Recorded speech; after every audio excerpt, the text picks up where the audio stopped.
Duplex met them at the barriers. He was so deeply dejected at the reverse of the French soldiers that for one brief moment he meditated suicide. But a movement on his horse caused him to look up. The sight of the solid ramparts surmounted by the proud banner of France reassured him, and he resolved to live, and if he must die, then to die in the defense of his post. Hello and welcome everyone to the second episode of our weekly podcast, India Colonised. And in today's episode, we're going to talk about Francois Joseph Duplex, the Governor General of French Indian settlements in India, and a person who was rarely discussed, a man who was rival to our Robert Clive, and a man who was also responsible for the rise and to a certain extent the fall of French settlements in India. We discuss his life, his achievements, and his rise in political power and his fall. And without further ado, let's get started. Francois Joseph Duplex. Born on the first day of the year 1697 in France, his father was a former general of taxes, someone who collected taxes on the behalf of state. A man who was very narrow-minded and a hard moneymaker, Duplex recalls him to be a stern despot in the family circle. He always had great hope for his son, and he aimed constantly to make him thorough, to make him a man of business and someone who rigidly prescribed to a higher culture. But all his efforts were in vain.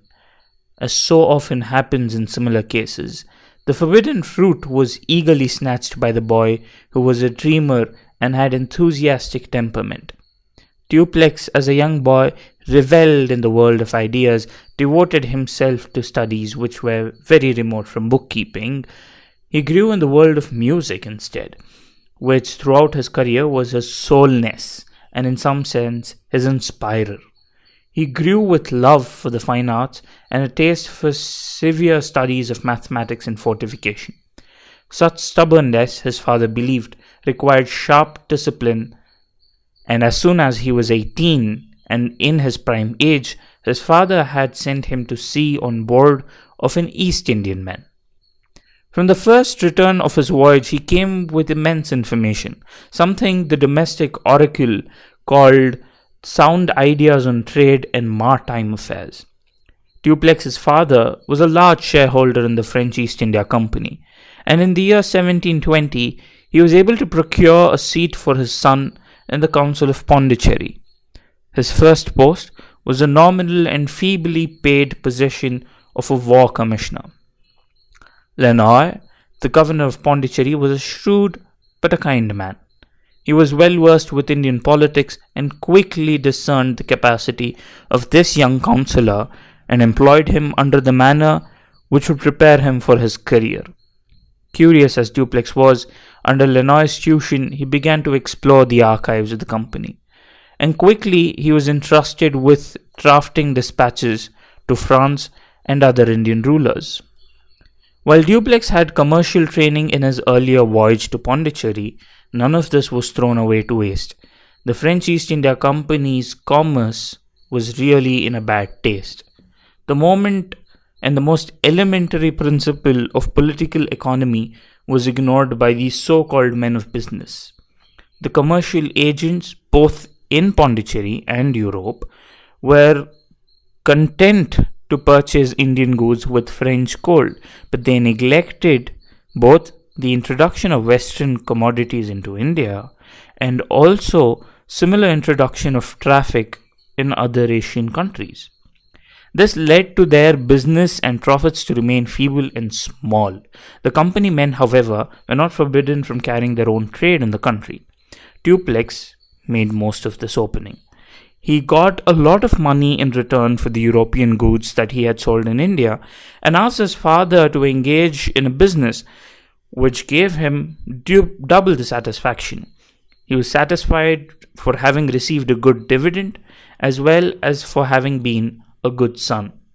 For many years, Duplex continued to amass wealth while making comprehensive studies on political situation in India. M. Hammett even goes to the extent of asserting that Duplex was already dreaming of India's conquest and annexing it for the French Empire.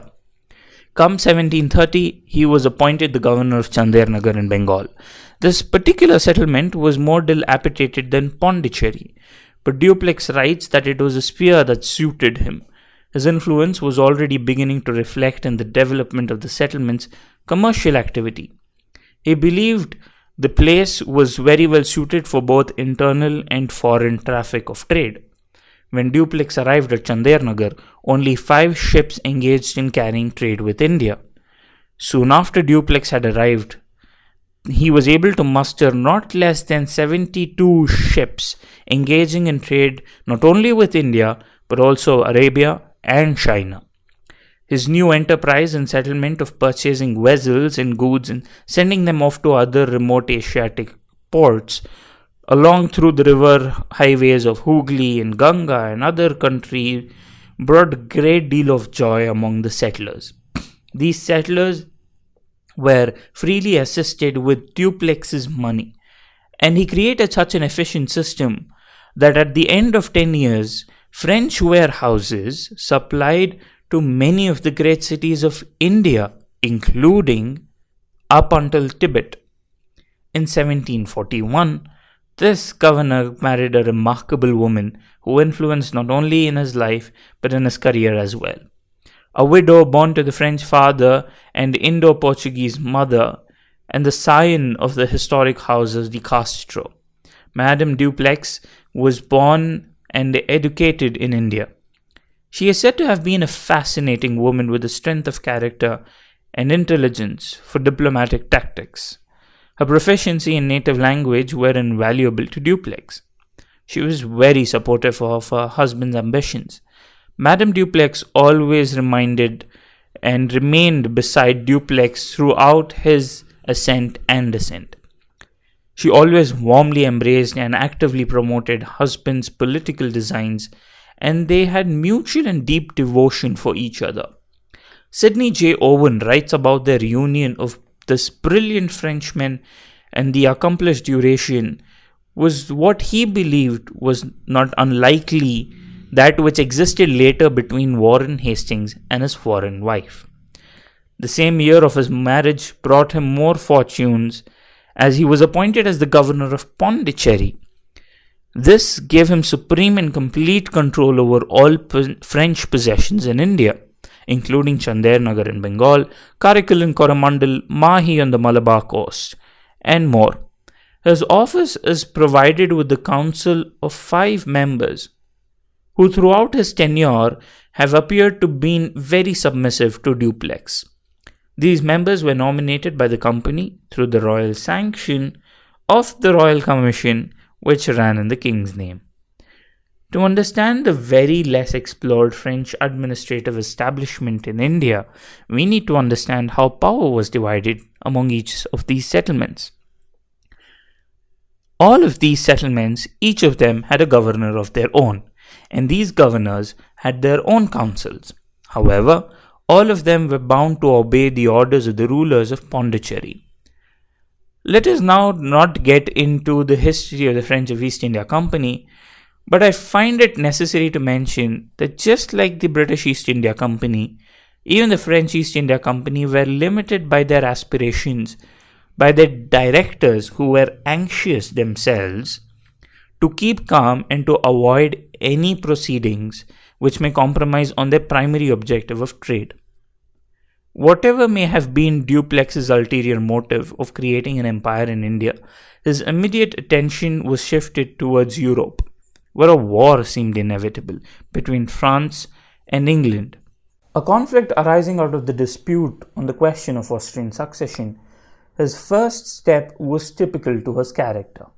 He knew too well about the might of his military resources and the logistics of receiving timely aid from France, so he decided to strengthen his position among the Indian rulers.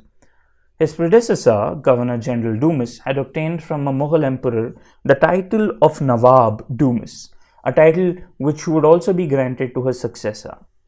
Duplex assumed this title with much pomp, even impressive to an Indian mind, although he began to look a little ridiculous in the eyes of the French settlers of Pondicherry, who were obviously unaware of the objectives of such grand ceremony and also skeptical of its advantages. He then came to Bengal, paraded what Sidney Owen calls semi-barbaric grandeur. He visited the members of state, he met them, and he did the same on his return to Carnatic. He flattered himself, and he was regularly engaged in the hierarchy of the empire.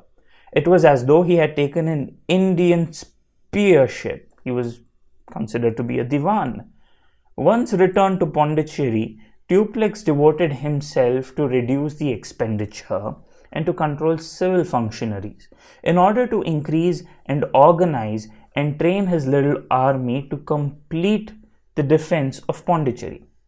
Duplex put humongous efforts in devising and superintending the construction of defenses of Pondicherry, and he laid a great stress on completing this task through his own purse.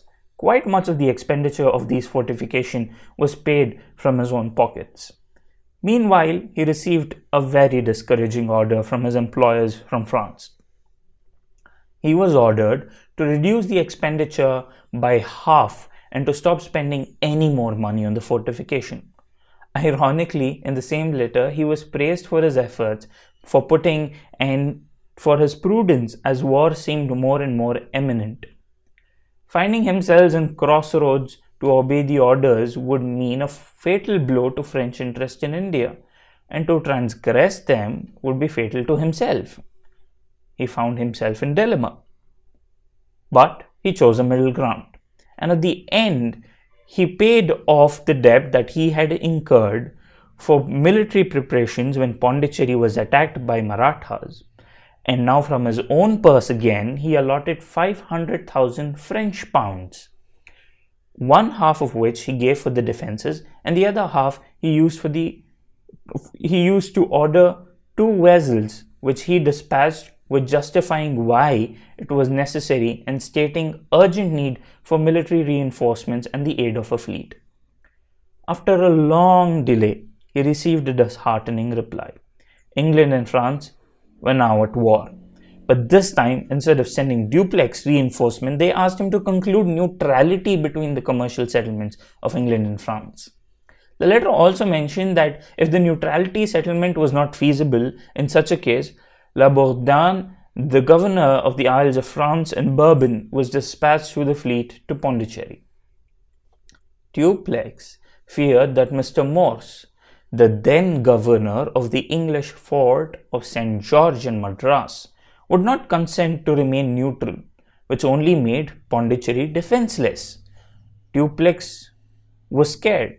He feared that the large English fleet cruising in the eastern seas would now attack Pondicherry, and he was also getting a little skeptical of La Bourdon's arrival to India. In this moment of emergency, Duplex reminds Nawab Anwaruddin about the long-standing friendship of French settlements and his province. He invoked his friendship and sought protection from English aggression on Pondicherry by asking the Nawab to forbid any attack on Pondicherry by English. The English, who thought that they too might need the Nawab's protection if the French grew stronger in the future, assured the Nawab that there shall not be any such aggressions on their behalf. Duplex meanwhile dispatched his single vessel with a pressing request to La Bourdonnais to hasten to relieve him. La Bourdonnais hastened to his relief, a remarkable man that he was, and he made extraordinary excursions to replace the fleet Duplex had sent him, and he re-equipped it and armed it for naval service with all the men available. He displayed wonderful versatility in organizing all the Department of Arms and restoring their efficiency when it was impaired by a hurricane at Madagascar. As he made up his fleets toward Pondicherry, he had an indecisive action with Admiral Peaton near Nakepatnam and defeated the English fleet the next day. making the coast clear for his way to Pondicherry. Duplex now had only two objectives. One was to defeat English fleet and the second to capture Madras. Labourdonnais stated that without the protection of a fleet, Madras may fall easily. Assured this, Duplex reinforced his vessels with heavy guns and sent liberal gifts to the Nawab so that he would withhold his protection he had promised to English. Labourdonnais had other plans. He felt that after taking Madras, he should load his fleet with the merchandise in Madras, restore the town to the enemy on the payment of a ransom. Duplex naturally objected to the strange proposal. When England and France were at war, and when the governor of Madras had refused to remain neutral in India during this war, it was preposterous a proposition by Labourdonnais. Labourdonnais now seemed to be a changed man. He was accustomed to command, but not to be commanded. He could not brook an equal, and he resented instruction no matter how gently they were communicated and how justified they were. He appeared more inclined to act at his own whim. The English fleet left disgracefully before Labourdonnais made an attack on Madras. Madras surrendered easily, without any resistance. Now, with the fall of Madras, Duplex pronounced that he would be obliged to promise the city to Anwaruddin, the Nawab. He intended to destroy the fortifications of Madras first before he could surrender.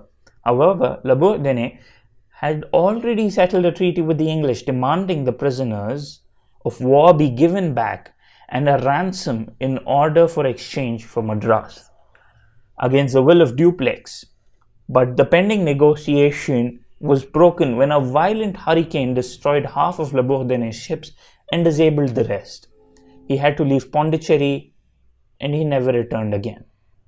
Throughout his life, he maintained that he acted loyally and that Duplex was the one who acted tyrannically. Such was the quarrel between Governor General and his mutinous admiral. With Labourdonnais gone, Duplex removed the unauthorized treaty and he promised the Nawab of giving up Madras to him. But while this dispute arose and an inevitable delay was created by Duplex, Nawab turned into an enemy of the French and an ally to the English. The position was now critical. The French fleet had disappeared, the English fleet was intact and now threatened to return. Furious Nawab sent a considerable amount of force to besiege Madras and take it back from French. While to defend the city of Pondicherry, there were only 2,000 Europeans and 4,000 sepoys.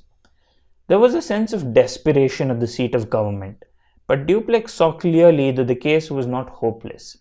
Duplex believed that by a bold and a sudden blow on the Nawab's face, he would be forced to change sides, and for this task, he chose Pardes, a veteran Swiss officer, and dispatched him with just 200 Europeans and 700 Indian soldiers to attack the camp of Muzaffar Khan. Muzaffar Khan was a celebrated war general and the eldest son of Nawab Anwaruddin. All along, he continued to negotiate with the Nawab, and the French governor of captured Madras was ordered to remain strictly on defense and not to carry out offense. Madras was besieged. French sustained absolutely no loss, and Muzaffar Khan, on hearing Pardes' forces, began to march and retired to Saint Thome. Duplex planned on an attack on the exposed position of Muzaffar Khan. Then, a dense mass of fugitives quickly dislodged into wild panic and rushed towards Arcot. These victories were proclamation to the world that Europeans were now destined successors of the proud Mughal and the fiery Maratha. The victories were even more memorable as they put the native Indian rulers at awe. Duplex now attempted to reduce the fort of St. David and sent a strong force against it. But the fort was defended by a very inferior officer whose failure in defending the fort was a signal of Pardes' success. He posted his men near the fort and on the south side of the river of the fort. The troops, instead of holding in their defense positions, rushed into the river, crossed it, and faced the Nawab's army instead. The artillery pieces could not be pushed and moved through the water, resulting in the losses for the French badly. But Duplex was determined. He made successful negotiations with the Nawab, who agreed to make peace with the French and abandon the English. His son Muzaffar Khan came to Pondicherry and was received with great honor and pomp. He then planned another assault on Fort St. David and entrusted Pardies to take out the task. Just as the gallant commander was going to reoccupy the walled garden of St. David, the English fleet signaled, and he was fain to retreat. The outlook was most gloomy. Duplex, having hastily summoned assistance from the French island, was relieved by the arrival of some ships, which succeeded in reinforcing Madras with 300 men. But then, from the fear of the English fleet, they too retired hastily. There was soon news that arrived from Europe, which broke away Governor General's soul. The most formidable flotilla that had now appeared in the eastern waters and was on its way carrying a strong body of troops, which was commanded by Admiral Boscawen of England. Admiral was given the charge to besiege Pondicherry. The French East India Company directors asked Duplex to put up a good defense, but they did not send him any kind of help. Duplex resolved to attack Cuddalore, which lay over against the fort of St. David. He hoped that if this was successful, then he would be able to avoid the landing of English fleet in Cuddalore. He would be successful in breaking down their communications with the fort, and that he would be able to make a base for himself in order to capture the fort. All these plans were to shatter when Major Lawrence, who had arrived from England as the commander of all of English East India Company's forces, defeated this movement of Duplex with a plain, simple strategy. During the day, when he sighted the French, he took off the guns from Cuddalore as if he was only intending to defend St. David. But as night came, he quietly replaced the guns, and the French was warmly received with bullets and bombardments. The French fled back in confusion to Pondicherry. At this moment, Duplex had been so dejected, and he had seen so many barriers and was deeply depressed with the reversal of his fate, that for one brief moment he thought about committing suicide. But a moment of this was brought against when his horse moved, which he was sitting on, and then made him look up at the sight of the solid ramparts that surrounded with proud banner of France. This reassured him, brought him a new wave of confidence in him. The English now began to appear in overwhelming force. Duplex had well protected the town of Pondicherry with his new walls that he had built. He was well provided with artillery, and he hoped that he could cope with the enemy's fire or even overpower it. English Admiral was commander-in-chief on land as well as at sea. He passed through with his forces in the river without any serious casualties. The English were well prepared and killed many officers and soldiers. Among them was the much celebrated Pardies. In spite of the serious loss and partial demolition of the bastion, the siege went on, but with little progress. The superiority of Duplex fire was pronounced. Madame Duplex, in secret relation with the native soldiers, was able to cause mischief in the convoys of the opposition. With the failed attempt on land, the admiral ordered a general bombardment by his fleet, which lasted for 12 hours consistently, but the only casualty it could cause was the death of one old woman. Around the land, the French were able to repel the British rigorously. They overpowered the British, and the monsoon began to set in. The British mortality rate in their camps was high. Boscawen therefore suddenly broke up the siege, retired, leaving his antagonist the impossible honor of having, with a very small force and by his own engineering skill, baffled the most important European armament that had ever engaged in Indian warfare. Duplex's victory was, of course, announced far and wide, and it reached the native rulers of India. And he received very florid compliments for that. But what came next was the Peace of Aix-la-Chapelle. Soon it restored Madras to English. However mortifying in this respect to the French Governor-General, was left free to persecute his ambitions and enterprises among the native rulers. How Duplex was able to maneuver the future conflicts that derailed him is a story for another episode. His engagement in the Second Carnatic War, where he faces Robert Clive and makes his way through the maze of Indian politics between the Nizam of Hyderabad and the Nawab of Carnatic's fight through succession, using these opportunities to his favor and the same to get back at English, but not to very much of his success. He was very weakly supported by his company, and Duplex, after a series of victories, began to saw a tragic fall as the English overpowered the French territories in India. Duplex's ambition eventually brought him to knees. His ambitions were never well supported nor well equipped. Towards the close of the Second Carnatic War, the French East India Company had to suspend its trade, and by now their funds were absorbed in war expenses. The ministers were anxious to make truce with England and feared that Carnatic struggle might provoke a European war. To continue this confrontation in contest seemed to be French East India Company an indefinite vista of expense and parallel without any advantage.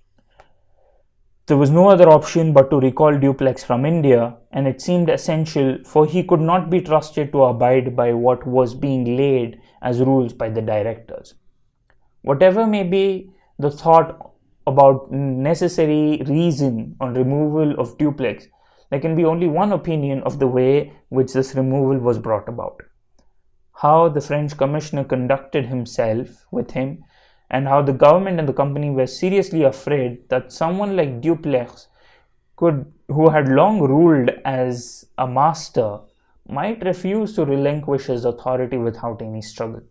Godhu, who was accordingly provided with 2,000 soldiers of force just to arrest Duplex. Only if this force was provided a little earlier during the conquest of Carnatic, France would have made it to victory. He was sent with an order signed by the king, which empowered Godhu to arrest the Governor-General and securely imprison him on the first vessel that would set sail for France. This was an absolute mandate. There was, however, a second order that was sent in case Duplex should submit quietly. Godhu could arrest Duplex if he judged it was necessary, and Madame Duplex and her daughter would share the same fate. None of the letters that were written by the directors of Godhu used any such word in any way that would make a person who's reading them suspicious about what was the real issue for Duplex to being called. Duplex was also deceived to such an extent that he writes in his memoir that there was nothing suspicious about being asked to present himself before the king, and that he thought that this must be in recognition of his contribution, and that it is such an honor to have been asked to present himself in front of the king. Godhu sent a letter stating his nature of work in Pondicherry to Duplex. Excited, Duplex arrived on the shore to receive his old friend and benefactor. Duplex arrived surrounded by guards and other military display. When he met Godhu on the bank, he offered him his hand. Godhu bowed stiffly and kissed it, and presented a letter from the King of France, revealing that Duplex and his family was to immediately be recalled to France. The nature of the letter was such, even before Duplex could recover from his astonishment or ask any question, the commissioner produced a royal mandate. The mandate revoked the Governor General's commission, and the second mandate demanded that he give a detailed report on the company's affair. It felt like a huge punch in the face of Duplex. But Duplex calmly pursued these documents, but reports mention that he began to grow pale. He declared that he was ready to obey the king's command and asked if his dear friend Godhu had any request of his own that Duplex could favor. A long silence ensued. Godhu asked Duplex to summon the council. The news spread fast. The settlers gathered in a crowd across the council chamber in Godhu, and he ordered his guards to disperse the crowd.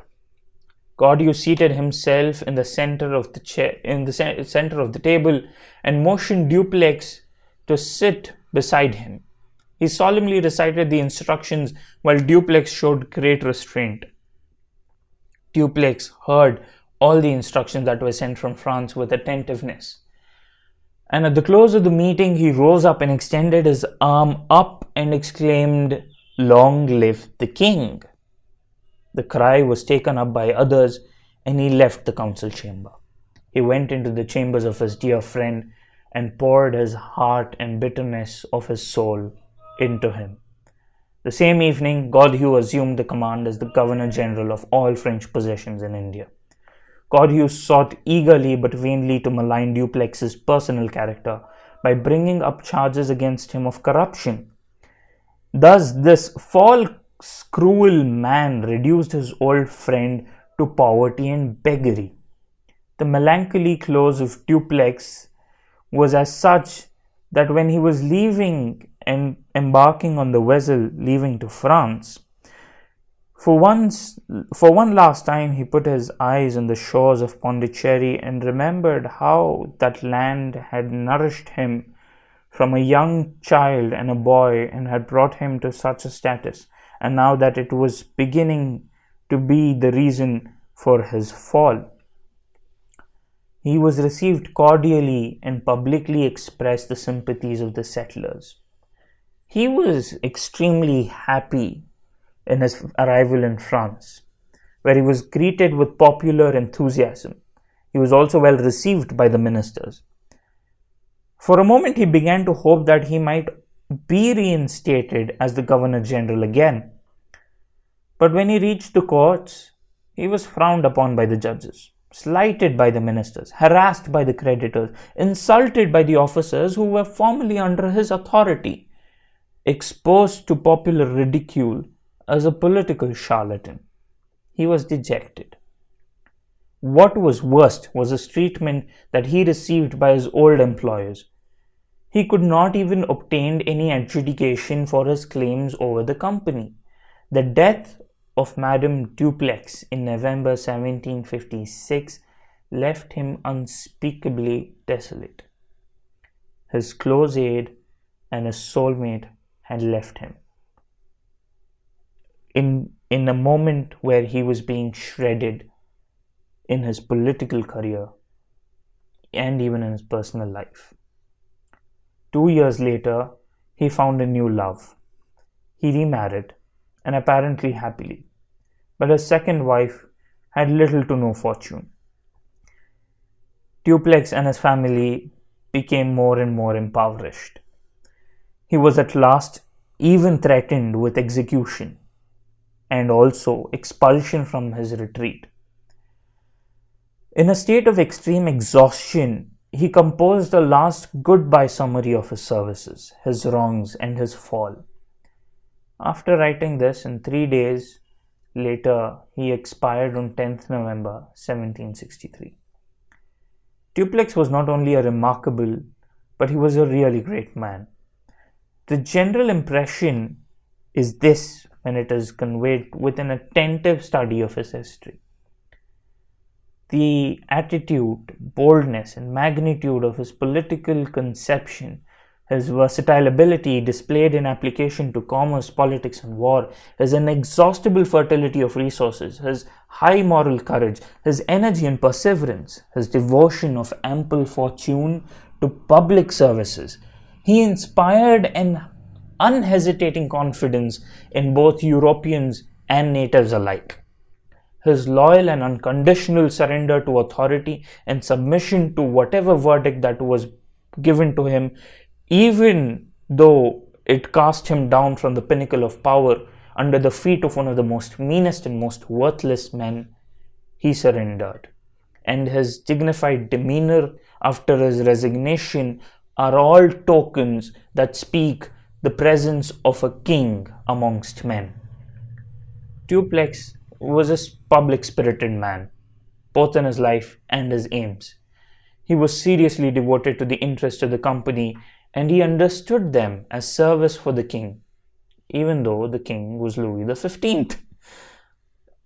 He was known to be a man with brilliant imagination and the skill in making the most out of their minimum resources and material, and in organizing and equipping various departments of the army, and improving and disciplining the tone of the wretched recruits of France. He was a mean master of operation of both war, but he was also a strategist and a tactician. His insights were clear, comprehensive. His suggestions were generally apposite and his warnings prophetic. He was not only a great man, but he was an excellent statesman. He had brilliant imagination, consummate dexterity, daring energy, and indomitable will. Duplex in his lifetime was deeply misunderstood and underrated. Whatever his faults were, he certainly deserves better fate than to be held up as a clever but vainglorious and defected charlatan. Thank you everyone for listening to today's podcast. That brings us to the end of the second episode of our weekly podcast, India Colonised. As we promised you in our previous episode to give you one suggestive reading to read on a topic that we covered in the podcast, today's suggestive reading is Duplex by Col.John Biddulph. The book is available on archive.org. Please feel free to go check out and read the book. The book is fairly 200 pages. And if you have any questions or queries or suggestions, please leave us a mail on the email ID written down in the description. And do consider following us on Facebook, Twitter, and Instagram, and show us a lot of love. Thank you so much. Have a good day.